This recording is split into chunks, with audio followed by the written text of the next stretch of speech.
saya ingatkan kepada para dai dan ustadz yang masih membenci dakwah yang mulia ini, yang memfitnah, menuduh dengan tuduhan yang kejam, membohongi umat dengan cerita-cerita dan kisah-kisah yang bohong. Hendaklah kalian merasa takut kepada Allah. Ingatlah, kita semua akan dikembalikan kepada Allah Azza wa Jalla.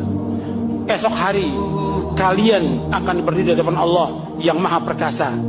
Amal-amal kalian akan dihisab, dan kalian akan memikul dosa-dosa orang yang kalian sesatkan.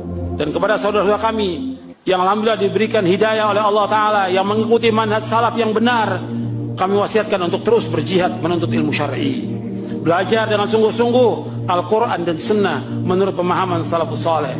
Berusaha keraslah untuk mengamalkannya dengan ikhlas dan ittiba, mengikuti contoh Rasulullah SAW, dan bersabarlah atas semua cobaan, ujian, fitnah, dan gangguan. Berdoalah kepada Allah Azza wa Jalla, semoga Allah memasukkan kita ke surganya. Amin.